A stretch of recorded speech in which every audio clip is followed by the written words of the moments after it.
You've seen the movies, right? The creepy porcelain doll, with a chilling smile that terrorizes everyone in its path. But what if I told you, the real Annabelle doll is nothing like what you see on screen, and that its true story is somehow even more terrifying? Let's dive into the bizarre and chilling case of the real Annabelle doll. Our story begins in 1970.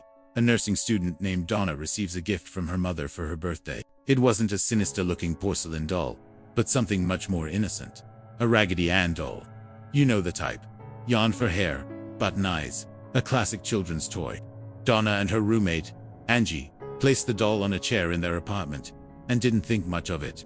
But that's when things started to get weird. At first, it was subtle. They would leave the apartment with the doll on Donna's bed, with its legs crossed and arms at its sides. When they came back, its position would be different. Maybe its legs would be uncrossed, or it would be lying on its side. They dismissed it at first, thinking they were just misremembering, but the movements became more and more noticeable. The doll would move from room to room. They'd leave it on the couch in the living room and find it later in Donna's bedroom, with the door closed. No one else had a key to their apartment. Donna and Angie started to get unnerved, but their friend Lou was outright terrified. Lou hated the doll from the moment he saw it. He told Donna it was evil and that she should get rid of it. But Donna, being a compassionate person, felt a strange attachment to the toy. The activity escalated. The girls began finding handwritten notes on parchment paper. The messages were childlike, saying things like "help me" and "help Lou." Here's the truly creepy part. They didn't have any parchment paper in their apartment. Where were these notes coming from? Feeling scared and confused, Donna and Angie decided it was time to figure out what was going on. They contacted a medium. The medium held a seance and told them a story about a young girl named Annabelle Higgins. She said Annabelle was a 7-year-old girl who had died on the property where their apartment building now stood. Her spirit was lonely and had latched onto the doll. All she wanted was to be loved and to stay with them. Feeling sorry for the spirit, Donna gave it permission to inhabit the doll. This, according to paranormal investigators, was a critical mistake. By giving permission, she opened the door for something much more sinister to enter their lives. This is when Lou's experiences went from bad to worse. One night, he woke up from a deep sleep, completely paralyzed. He couldn't move a muscle. Looking down at his feet, he saw the Annabelle doll. It slowly glided up his leg, climbed onto his chest, and began to strangle him. He blacked out, convinced he was going to die. He woke up the next morning, certain it wasn't a dream. But the most terrifying incident was yet to come. A few days later, Lou and Angie were hanging out in the apartment, planning a road trip. They heard rustling noises coming from Donna's room. It sounded like someone was in there. Lou, fearing it was a break-in, quietly went to the door. He listened for a moment, then threw the door open and flipped on the light. The room was empty, except for one thing. The Annabelle doll was sitting in a corner, no longer on the bed where it had been left. As Lou approached the doll, he was suddenly overcome with a feeling of intense fear, like someone was standing right behind him. He spun around, but no one was there. Then, he felt a searing pain on his chest. He looked down and saw several claw-like scratches, cutting deep into his skin.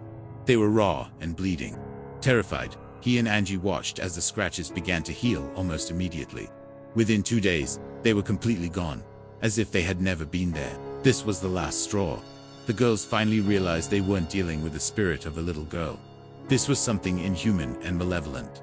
Scared for their lives, they contacted a local priest, who in turn reached out to the most famous paranormal investigators of the time, Ed and Lorraine Warren.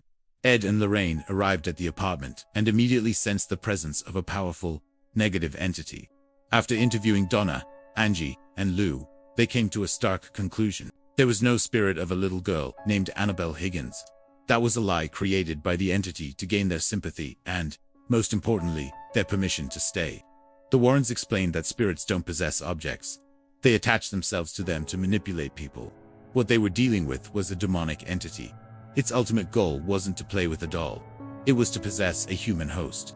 The scratching incident with Lou was a classic sign of demonic infestation, a display of power meant to instill terror. The Warrens determined that the apartment needed to be cleansed. A priest performed an exorcism right over the apartment, blessing it from top to bottom.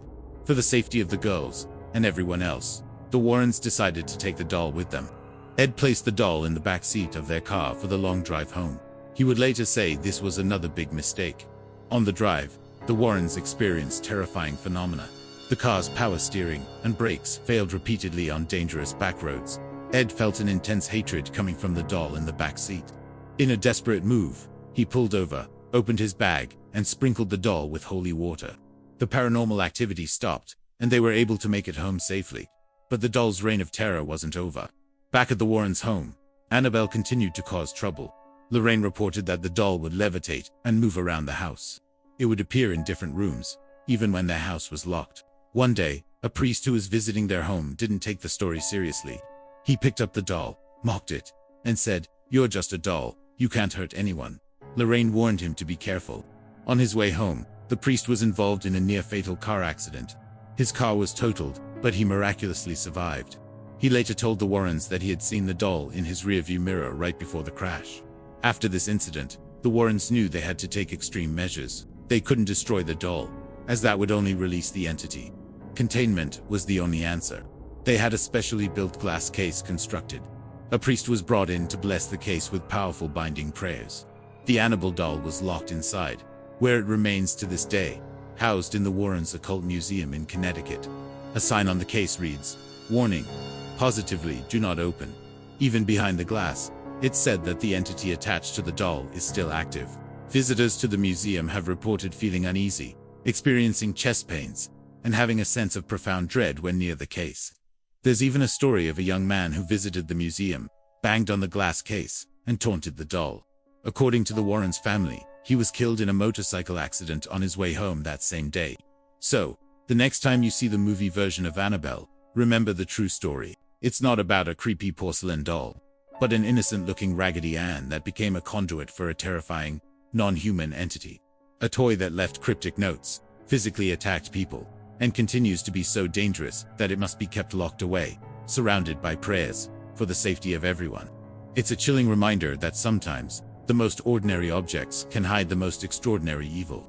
Thanks for watching. If you found this story as fascinating and terrifying as I did, make sure to hit that like button and subscribe for more deep dives into the world of the strange and unexplained. See you next time.